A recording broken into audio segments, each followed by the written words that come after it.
Las paredes blancas, los pasillos silenciosos, el eco de un lamento que nadie escucha.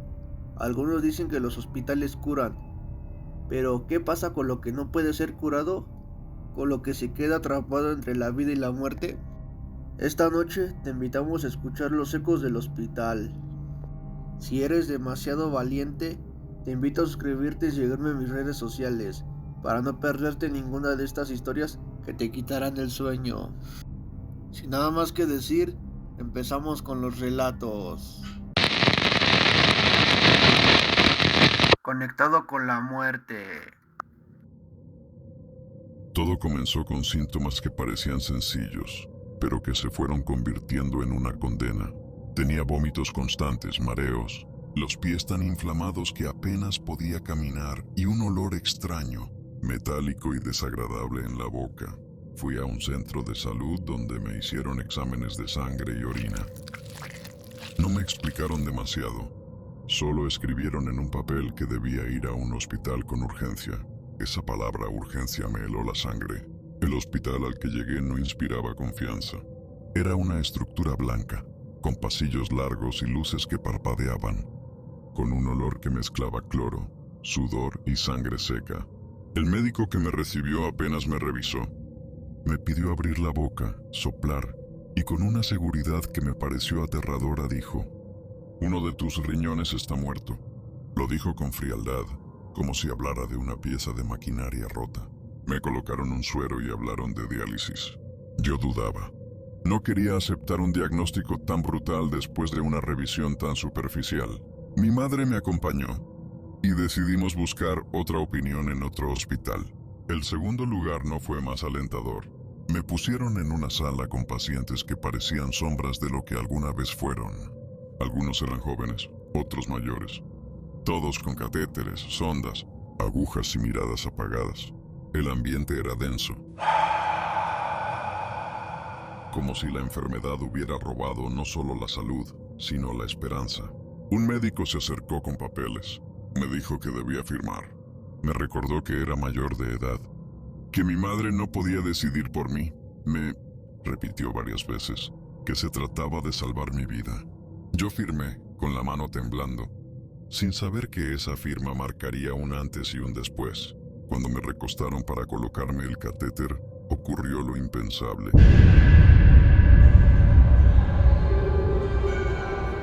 La anestesia no me hizo efecto. Sentí cada movimiento, cada pinchazo, cada intento por perforar mi cuerpo. En el cuello el dolor fue tan intenso que apreté la mano de la enfermera con todas mis fuerzas. La sangre brotó con tal violencia que manchó a todos alrededor. El médico, nervioso, murmuró que nunca le había pasado algo así. Yo estaba atado al dolor, consciente de cada segundo. No se detuvieron. Buscaron otro acceso, esta vez en el pecho. Varias manos me sujetaron. Me inmovilizaron mientras la aguja atravesaba mi carne directo hacia la arteria. El dolor fue insoportable. Un fuego que me atravesaba de lado a lado. Sentí que el corazón iba a estallar. Entonces me desmayé. Cuando desperté estaba conectado a una máquina. Vi mi sangre salir de mi cuerpo, recorrer tubos transparentes hasta llegar a un filtro ruidoso y después regresar, tibia, como si no fuera mía. El primer tirón fue un dolor indescriptible, como si me arrancaran las venas de adentro. El ardor era tan fuerte que lo único que pude hacer fue morderme los labios para no gritar. Ese fue solo el inicio. Me explicaron que debía someterme a sesiones cada tercer día. Cada vez que faltara, mi cuerpo colapsaría. Y así ocurrió. Cuando no tuve dinero para pagar una, terminé en el suelo convulsionando, con la sensación de que la vida se me escapaba a chorros. Cada sesión era cara, y mi familia tuvo que pedir préstamos. Mi vida comenzó a depender no solo de la medicina, sino también del dinero. Después de varias semanas me colocaron un catéter diferente para hacer diálisis en casa. Me entrenaron para hacerlo manualmente. La primera vez que lo intenté solo, en mi habitación, el silencio me golpeó. Cada gota que caía sonaba como un reloj marcando mi condena. El miedo a equivocarme y morir en cuestión de minutos era tan grande que mis manos temblaban, más que las agujas. Con el tiempo me dijeron que mi corazón se había agrandado, que la presión estaba por las nubes. Me entregaron una máquina para usarla en casa, una máquina que debía acompañarme cada noche, conectada a mi cuerpo como si fuera una extensión de mis órganos. La llamé vida, pero en el fondo sabía que también era mi carcelera. A partir de ese momento mi rutina cambió para siempre. Ya no era libre de salir, de dormir como quería, de olvidarme de mi cuerpo. Todo estaba medido, vigilado, controlado por tubos, líquidos y filtros. Aprendí a vivir con agujas clavadas en mi piel, con marcas que no desaparecían, con moretones que parecían mapas del dolor. Lo más aterrador no fue el hospital, ni las agujas, ni siquiera el dolor físico. Fue descubrir que dependía por completo de algo externo para seguir vivo, que un error, una fuga, una falla en la máquina o un descuido podía ser suficiente para que todo terminara. Y así ocurrió. Una noche, mientras la máquina zumbaba en la oscuridad, sentí como el líquido dejaba de correr y el aire llenaba el tubo. Quise incorporarme, quise gritar, pero el cuerpo no me respondió. La presión en el pecho aumentó, el corazón se aceleró, luego se volvió un tambor lejano, después silencio. Lo último que vi fueron las luces del aparato parpadeando. Como si celebrara mi final, la máquina seguía encendida, pero yo ya no estaba.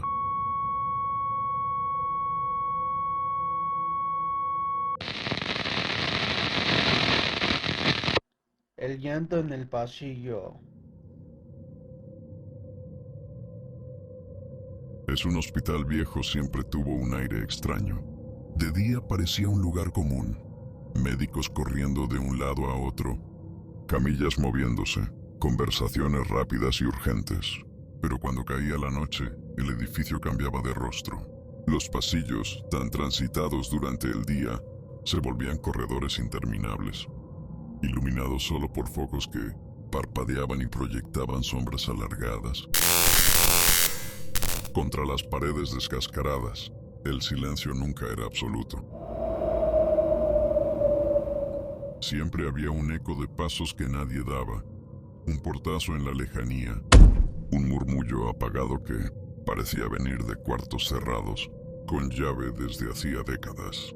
Mi madre, enfermera de guardia, estaba acostumbrada a esos sonidos. Con el tiempo había aprendido a ignorarlos, pero aquella noche fue distinta. Ella se encontraba en la estación de enfermería de un ala poco usada del hospital.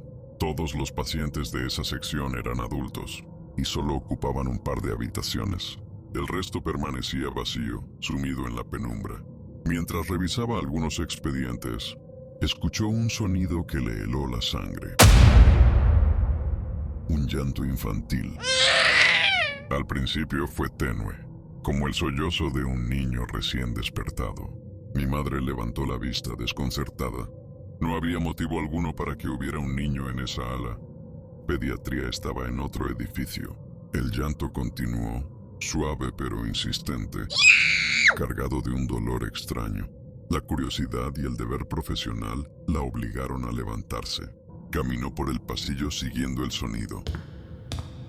Cada paso que daba parecía guiarla hacia el fondo, donde una puerta permanecía entornada. El eco del llanto retumbaba en las paredes, haciéndolo imposible de ubicar con precisión. Finalmente llegó a la habitación, empujó la puerta y el llanto cesó de inmediato.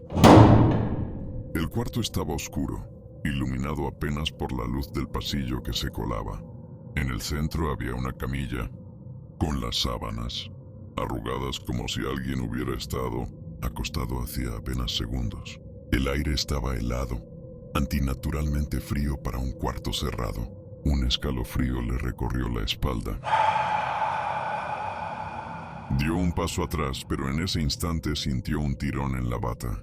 No fue un roce ligero, sino un jalón brusco, insistente, como el de unas manitas pequeñas que buscaban atención. Bajó la vista de golpe y no había nada. El corazón le martillaba el pecho. Giró para salir, pero entonces lo escuchó de nuevo. El llanto. Esta vez dentro de su oído. No era un sonido externo. Era como si el niño estuviera pegado a su cara, llorándole directamente al alma. Mi madre soltó un grito ahogado y corrió hacia la estación. Al llegar encontró a su compañera de turno, una enfermera mayor, pálida como la cera. Antes de que pudiera explicar lo ocurrido, la mujer le susurró con voz quebrada: «Tú también lo escuchaste, ¿verdad?». Las dos guardaron silencio largo rato. Mi madre apenas podía respirar. La otra temblaba visiblemente. Con el tiempo descubrieron la verdad. En los archivos antiguos del hospital había un caso olvidado. Hacía más de 50 años. Un niño había muerto en esa misma habitación. Había llegado con fiebre y convulsiones, pero lo dejaron esperando en la camilla, porque ningún médico disponible quiso atenderlo de inmediato. Cuando finalmente lo revisaron, ya no respiraba. Desde entonces, aquel cuarto cargaba un peso invisible. Los rumores entre el personal eran constantes. Algunos aseguraban haber escuchado su llanto. Otros decían que al entrar encontraban las sábanas desordenadas sin explicación. Incluso hubo quienes juraban haber visto la silueta pequeña de un niño correr entre las sombras, siempre demasiado rápido como para distinguir su rostro. Mi madre intentó convencerse de que había sido su imaginación, pero el hospital no la dejó olvidar. Días después, mientras organizaba expedientes en la madrugada, sintió otro tirón en la bata.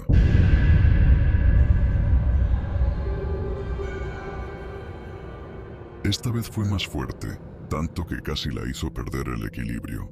Al voltear, vio algo que la dejó sin aire. Huellas pequeñas, húmedas de pies descalzos, marcadas en el suelo que acababa de limpiar. Las huellas se extendían desde la nada hasta perderse en la misma habitación. Esa noche, juró que las huellas avanzaron solas, como si un niño invisible caminara frente a ella, dejando el rastro paso a paso hasta entrar en el cuarto. Los fantasmas de los niños son los más inquietos. Dicen, porque no entienden que están muertos. Buscan compañía, buscan una mano que los sostenga. Y en ese hospital, cualquiera que trabaje de noche, termina escuchando tarde o temprano el mismo sollozo. Pero lo peor vino en su último turno en ese pasillo. Eran casi las 3 de la madrugada cuando el llanto volvió, más intenso que nunca. No era un sollozo, sino un lamento desesperado, que retumbaba en las paredes y se filtraba en los huesos. Esta vez no pudo ignorarlo. El sonido llenaba el pasillo entero, sin darle escapatoria. De pronto la luz parpadeó y se apagó. Todo quedó en tinieblas, salvo un foco solitario que iluminaba la puerta de la habitación prohibida. La puerta se abrió sola, con un chirrido prolongado, y dentro se distinguía claramente la camilla, extendida, impecable, como lista para recibir un cuerpo. Mi madre retrocedió, pero sus pies no respondían. Algo la sujetaba. Bajó la vista y vio 2 manos diminutas, negras como ceniza, emergiendo del suelo y agarrándola de los tobillos. Entonces lo vio. En medio del pasillo estaba el niño. Tenía unos 6 años, con una bata blanca demasiado grande y los ojos oscuros, vacíos como pozos sin fondo. La piel estaba amoratada, hinchada, aún cargando la marca de la fiebre y la muerte. No caminaba, flotaba apenas unos centímetros sobre el suelo. El llanto se transformó en un grito agudo, insoportable, como un chillido metálico que atravesaba el cráneo. Mi madre trató de gritar, pero la voz se le quebró en la garganta. El niño levantó una mano y señaló la camilla. La puerta del cuarto se abrió más, invitándola a entrar. Las luces parpadearon violentamente, y de pronto vio que había más huellas en el piso. Decenas de pequeñas pisadas húmedas que no estaban antes, rodeándola. Sintió un jalón brutal y cayó de rodillas. Las manos negras tiraban de ella hacia la oscuridad. Y en ese momento comprendió. El niño no quería compañía, no buscaba ayuda, quería reemplazo. Lo último que recuerda es haber sido arrastrada unos metros dentro de la habitación directo hacia la camilla antes de perder el conocimiento. Cuando despertó, ya era de día. Estaba en la estación de enfermería, rodeada de sus compañeras, quienes juraban no haberla visto durante toda la noche. Nunca volvió a ese pasillo. Y lo más extraño, en los archivos antiguos, donde estaba registrado el caso del niño, alguien había escrito a mano una advertencia que aún se conserva. No lo sigas. No lo mires. Si despierta, él querrá que te quedes en la camilla.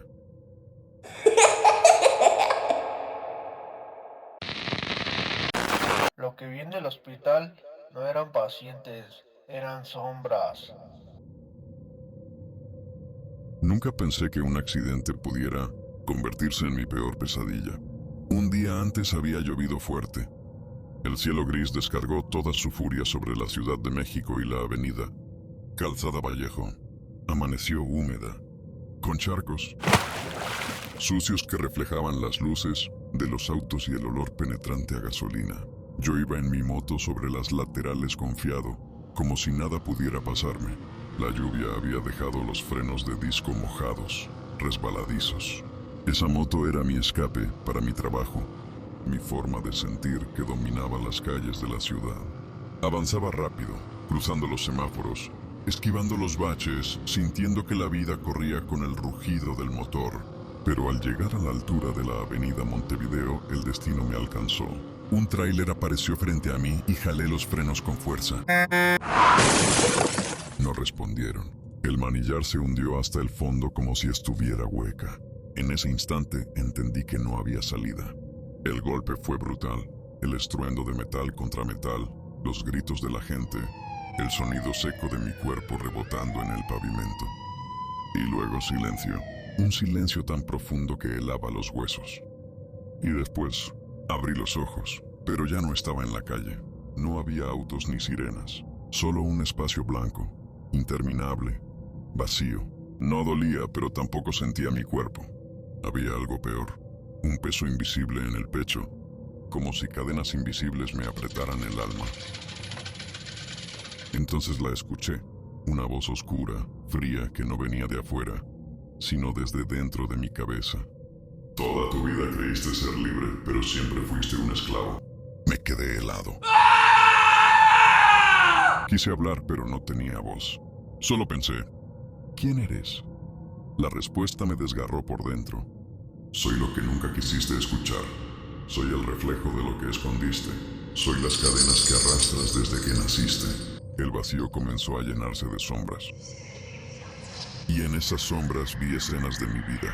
Las veces que le grité a mi madre. Las promesas que nunca cumplí. Las amistades que traicioné. Las oportunidades que dejé pasar por creer que siempre habría un mañana. Cada recuerdo era un hierro al rojo vivo que se clavaba en mi piel. Tus cadenas no son de acero. Son tus rencores, tus culpas, tu forma de vivir como si fueras eterno. Intenté gritar, pero lo único que salió fue un sollozo. Comprendí que había corrido toda la vida, no solo en la moto, sino en mis decisiones. Corrí huyendo de mí mismo. De repente escuché un pitido lejano.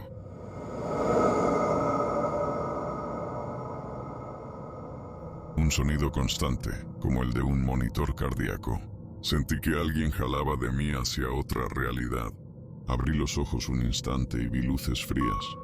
Rostros borrosos, gente de bata blanca empujando mi cuerpo. Estaba en el Hospital Balbuena, pero lo peor vino después. Entre abrir y cerrar los ojos, vi cosas que no deberían estar ahí. Sombras arrastrándose por las paredes del hospital. Figuras paradas en las esquinas observándome. Pacientes que me miraban con ojos vacíos. Yo no sabía si era la anestesia, la sangre perdida o si en verdad había cruzado un umbral del que pocos regresan. La voz volvió a hablarme más fuerte que nunca. Tienes dos caminos. Despertar libre aunque tu cuerpo quede roto, o quedarte aquí, conmigo, para siempre. Yo lloraba por dentro. Vi a mi madre en la sala de espera del hospital, con las manos juntas, rezando.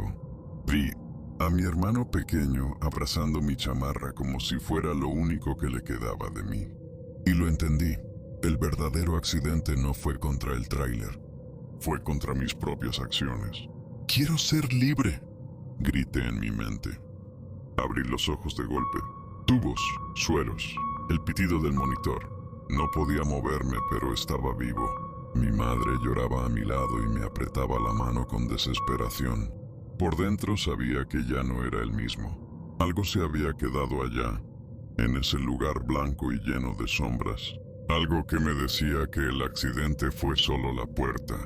La Ciudad de México, con su ruido, sus avenidas interminables, sus prisas y su caos, me había mostrado lo frágil que era.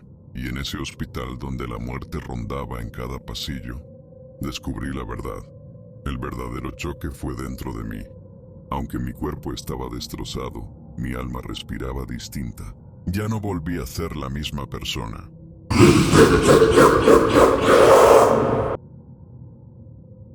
Y así concluimos los ecos de los hospitales. Gracias por acompañarme en los pasillos donde la medicina fracasa y las sombras permanecen. Si te atreviste a llegar hasta el final y quieres más historias que no te dejen dormir, te invito a suscribirte a mi canal y seguirme en mis redes sociales. Nos vemos hasta el próximo video y recuerda bien, no todos los pacientes de los hospitales se dan de alta. Te ha hablado Don Altepuzle Oscuro. Buenas noches.